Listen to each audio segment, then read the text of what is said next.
Hello friends, hope you all are fine.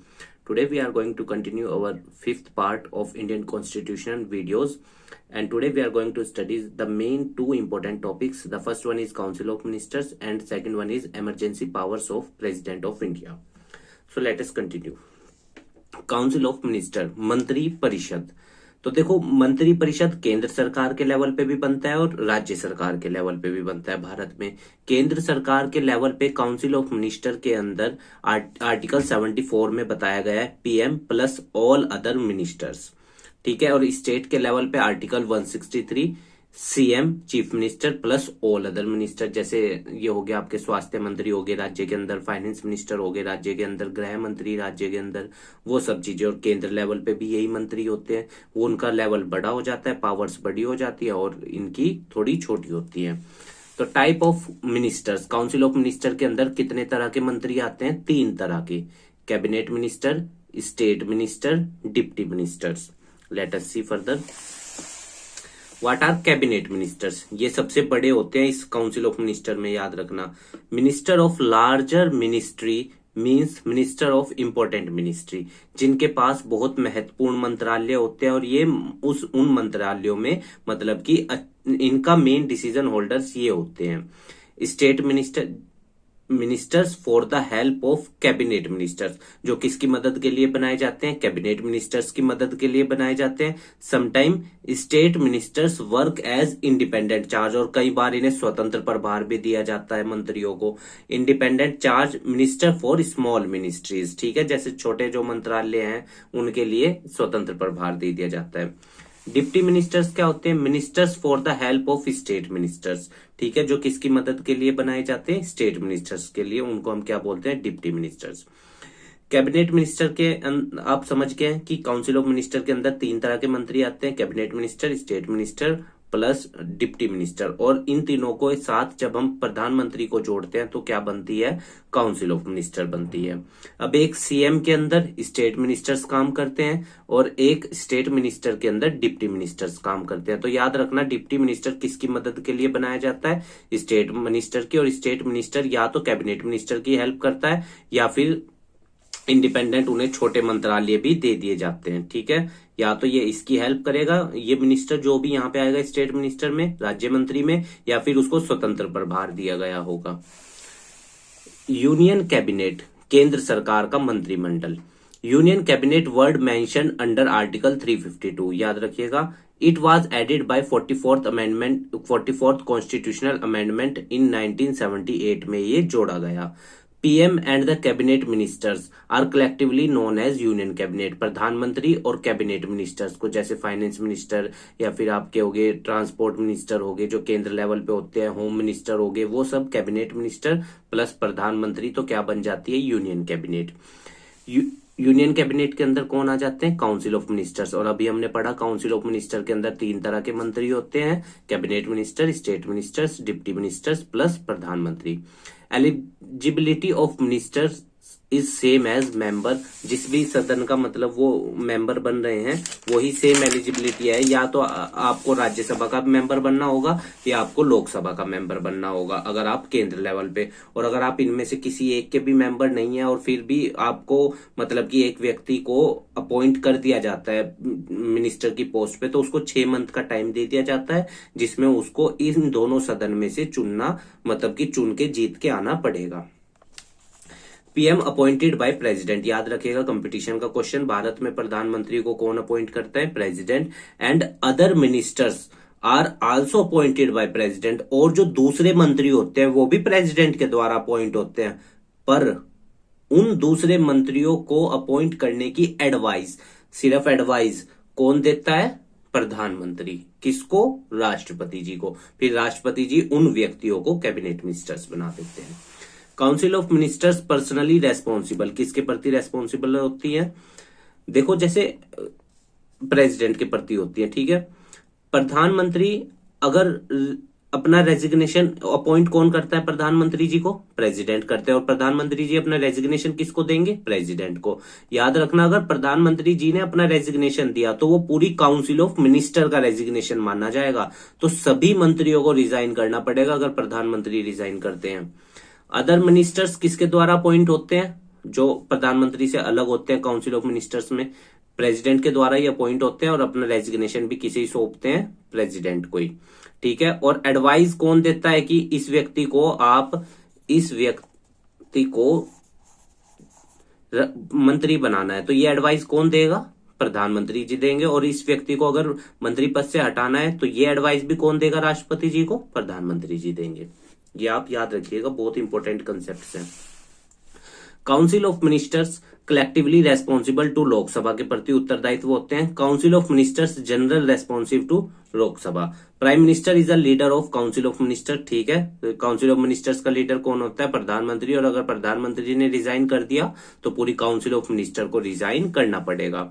Death of PM, अगर death हो जाती है पीएम की तब भी पूरी काउंसिल ऑफ मिनिस्टर को रिजाइन करना पड़ेगा। Maximum number of ministers is, और किसी भी सदन मतलब कि जो मंत्री बनेंगे काउंसिल ऑफ मिनिस्टर में वो 15% ही हो सकते हैं नंबर ऑफ मेंबर जो लोकसभा के हैं। जैसे इस वक्त 500 कितने हैं हमारे यहाँ? 50, क्योंकि 2 जो एंग्लो इंडियन होते थे उनकी सीट्स को तो अब हटा ही दिया गया है, तो अब 550 है। और वर्तमान में कितने हैं? 543। ठीक है। तो अब ये जो 543 है इसका 15% लोग, यानी जितना भी बनेगा वो 543 का 15%, 10% तो 54, और वही 80 के आसपास। तो 80 लोगों को ही, 80 या 82 जितना भी डाटा निकलता है उतनों को ही मंत्री बनाया जा सकता है। और ये किसके द्वारा ऐड हुआ? 91st अमेंडमेंट एक्ट 2003 के तहत। ठीक है। सेंट्रल में देखो कौन होते हैं? पीएम होते हैं। और राज्य के अंदर कौन होते हैं? सीएम होते हैं। सेंट्रल में प्रेसिडेंट होते हैं। राज्य के अंदर संवैधानिक प्रमुख कौन होता है? गवर्नर। सेंट्रल में लेजिस्लेटिव, यहां पे हाँ, सेंट्रल में लोकसभा होती है और स्टेट में लेजिस्लेटिव असेंबली होती है। 15% मेंबर लोकसभा के ही मंत्री बन सकते हैं और यहाँ पे भी राज्य के अंदर भी विधानसभा के 15% मेंबर ही मंत्री बन सकते हैं। Minimum number of minister is, और मिनिमम नंबर कितने होते हैं कि इतने तो होने ही चाहिए मंत्री, that is 12।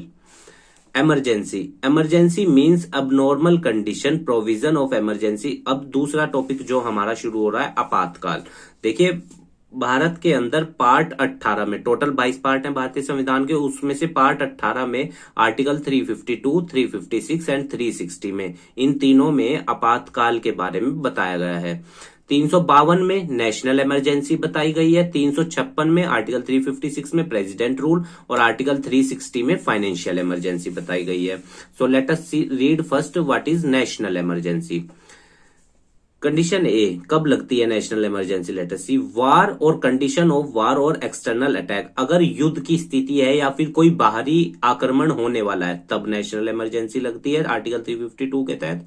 National emergency implemented bye president, और इसको लगाता कौन है? आर्टिकल 352 के तहत इमरजेंसी को भारत के राष्ट्रपति। अच्छा ये भी याद रखिएगा, हमने ये जो इमरजेंसी की पावर है ये तीनों, ये हमने जर्मनी के संविधान से ली है, ये भी आप याद रखिएगा, कंपटीशन में पूछता है।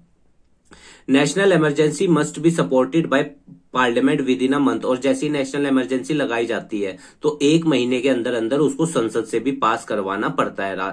ठीक है, तभी वो वैलिड मानी जाएगी। Maximum duration of national emergency, और कितने समय के लिए मैक्सिममली ये लगाई जा सकती है? Not defined. ठीक है, इसका कोई तय समय नहीं है क्योंकि इंदिरा जी ने भी लगाई थी और 3 बार लगी है अब तक। नॉट डिफाइंड, पर हर 6 महीने में उसको पार्लियामेंट से सपोर्ट या पास उसको करवाना पड़ेगा। इसके इफेक्ट्स क्या हैं? जब ये लगती है तो क्या होता है? जो भी सारे फंडामेंटल राइट्स होते हैं आर्टिकल 20 और आर्टिकल 21 को छोड़कर, वो सब क्या होते हैं? सस्पेंड। आर्टिकल 21 में right to life and personal liberty, article 20 में प्रोटेक्शन अगेंस्ट कन्विक्शन, तो ये दोनों वैलिड रहते हैं। बाकी जो फंडामेंटल राइट्स हैं हमारे, टोटल फंडामेंटल राइट्स 6 हैं, ठीक है, उनमें से ये 2 वैलिड रहते हैं, बाकी सब क्या हो जाते हैं? सस्पेंड हो जाते हैं इमरजेंसी के वक्त, नेशनल इमरजेंसी के वक्त। Time period of Lok Sabha increase for 1 year, और अगर नेशनल इमरजेंसी लगी हुई है तो लोकसभा का टाइम पीरियड एक बार में कितनी बार बढ़ाया जा सकता है? 1 साल के लिए। For example time period of 5th Lok Sabha, 5वीं लोकसभा जब बनी थी इंडिया में तब उसका टाइम पीरियड बढ़ाया गया था 2 बार, 1975 से 76 और 1976 से 77। याद रखिएगा, एक बार में 1 साल के लिए ही बढ़ाया जा सकता है। Matters of state list controlled by central government, और जब नेशनल इमरजेंसी लगी हुई होगी आर्टिकल 352 के तहत, जो राज्य की जिम्मेदारियां या जो स्टेट लिस्ट के काम है, कितने काम है स्टेट लिस्ट के अंदर प्रेजेंटली 61, तो उनपे कौन काम करेगा? सेंट्रल गवर्नमेंट काम करेगी। National emergency implemented 3 times in India, और भारत में अब तक कितनी बार लगी है? 3 बार। 1962 में वॉर विद चाइना और 1971 में वॉर विद पाकिस्तान, जब हमने ईस्ट पाकिस्तान को वेस्ट पाकिस्तान से आजाद कराया था। फिर बाद में ईस्ट पाकिस्तान क्या बन गया था? बांग्लादेश। और इसमें हमारी मदद किसने करी थी? रशिया ने भी करी थी। उस टाइम वो यूएसएसआर था, क्योंकि 1991 में यूएसएसआर टूट गया था। फिर उसमें से 14+1 कहते हैं जिसे हम, 14 अलग देश थे और 1 रशिया था। 1975 में in this matter of internal dispute, और 1975 में कब इंदिरा जी ने लगाई थी? इंटरनल डिस्प्यूट के कारण। अब अगली जो इमरजेंसी है हमारी, वो है आर्टिकल 356। अब ये लगती कब है? President rule. ये बहुत बार लग चुका है भारत में, 125 से ज्यादा बार। राज्यों में आए दिन लगता रहता था, जम्मू कश्मीर में भी, उत्तराखंड में भी लगा है और राज्यों में भी। Condition in the failure of constitutional machinery, अगर राज्य के अंदर सरकार सही से संवैधानिक तौर तरीकों से काम नहीं कर रही हो, तो अब आर्टिकल 356 लगाया जाता है। President rule also implemented by president but it is required information of governor, पर इसमें सारी जानकारी देखो राष्ट्रपति ही लगाएंगे, राष्ट्रपति शासन को, पर एडवाइस या मतलब सारी जानकारियां कौन देंगे? राज्य के गवर्नर। और गवर्नर को कौन अपॉइंट करता है? राष्ट्रपति जी करते हैं राज्य के अंदर। और गवर्नर के लिए मिनिमम एज कितनी है? 35 है। President rule must be supported by parliament with in the 2 month, और 2 मंथ के अंदर अंदर राष्ट्रपति शासन को संसद से मंजूरी मिलनी चाहिए। नेशनल इमरजेंसी में 1 मंथ है ये data. Maximum duration of president rule, एक राज्य में अगर इमरजेंसी राष्ट्रपति शासन लगा हुआ है तो उसका मैक्सिमम ड्यूरेशन क्या है? 3 साल का है। पर हर 6 साल बाद उसको, हर 6 महीने बाद, सॉरी साल नहीं, महीने बाद उसको संसद से रिव्यू या सपोर्ट लेना पड़ेगा। But after 1 year it is also required return support of election commission, और उसको इलेक्शन कमीशन का भी सपोर्ट चाहिए होगा 1 साल बाद। इसके इफेक्ट्स क्या होते हैं जब ये लगी हुई होती है? डिसोल्यूशन ऑफ लेजिस्लेटिव असेंबली, राज्य के अंदर जो विधानसभा होती है वो भंग हो जाती है और उसकी सारी पावर्स किसके अधीन हो जाती हैं? राष्ट्रपति जी के। Matter of state list is control by central government, control करती है स्टेट लिस्ट के अंदर। जो संविधान बना था उस टाइम 66 वर्ग थे स्टेट लिस्ट में, प्रेजेंटली 61 है। प्रेसिडेंट रूल इज इम्प्लीमेंटेड, अब तक कितनी बार लगा है? 126 टाइम्स इन इंडिया। ठीक है, फर्स्ट टाइम पंजाब में लगा था 1951 में। मैक्सिमम टाइम सबसे लंबे समय तक किस में लगा है? मतलब कि कई ज्यादा बार किस में लगा है? कई बार उत्तर प्रदेश में। और सबसे लंबे ड्यूरेशन के लिए 5 साल 7 महीनों के लिए कहां पे लगा? जम्मू कश्मीर में। आप ये सारी जानकारियां याद रखिएगा, कंपटीशंस में पूछता है। अब जो हमारी थर्ड इमरजेंसी और लास्ट इमरजेंसी है वो आर्टिकल 360 में। याद रखिएगा, आज तक भारत के अंदर एक भी बार फाइनेंशियल इमरजेंसी, वित्तीय आपातकाल नहीं लगा। Financial emergency implemented bye president, और प्रेसिडेंट के द्वारा ये लगाई जाती है। But it is required return information of ministers, और इनमें पर मंत्रियों की सारी मतलब की जानकारियां या उनके द्वारा दी गई एडवाइस वो सब भी कंसर्न की जाती हैं। Financial emergency must be supported by parliament, और 2 महीनों के अंदर इसको भी पास करवाना पड़ता है। आमतौर पर राष्ट्रपति जी कोई भी काम करते हैं तो वो अध्यादेश, ऑर्डिनेंस के थ्रू करते हैं।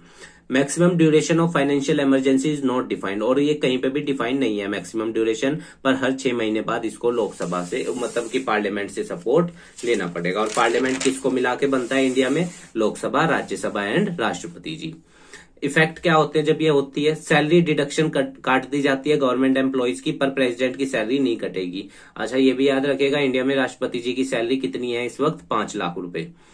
All banks deposit controlled by government, और जितना भी बैंकों में पैसा जमा होता है उन सब पे किसका अधिकार हो जाता है जब फाइनेंशियल इमरजेंसी लगती है? सरकार का। इम्प्लीमेंटेशन ऑफ इमरजेंसी टैक्स भी लगाया जाता है। ठीक है, financial emergency not implemented in India, और आज तक एक भी बार नहीं लगी है। तो उम्मीद है गाइज आपको आज हमने जो 2 महत्वपूर्ण टॉपिक पढ़े हैं वो समझ में आए होंगे। अगर आपकी कोई क्वेरी है तो आप हमें कमेंट बॉक्स में बताइएगा, हम उसको आंसर देने की कोशिश करेंगे। और ये जो आज हमने 2 टॉपिक पढ़े हैं इसके नोट्स आपको डिस्क्रिप्शन में मिल जाएंगे। अब जो फंडामेंटल राइट्स हैं वो हम नेक्स्ट वीडियो में पढ़ेंगे अपने पार्ट 6 के अंदर। तो ठीक है स्टूडेंट्स, धन्यवाद। हमारी वीडियो को लाइक कीजिएगा, हमारे चैनल को सब्सक्राइब कर दीजिएगा, और अपने दोस्तों को भी हमारी वीडियो के बारे में बताइएगा ताकि हम भी ग्रो कर सकें और वो भी कुछ सीख सकें। ठीक है स्टूडेंट्स, धन्यवाद।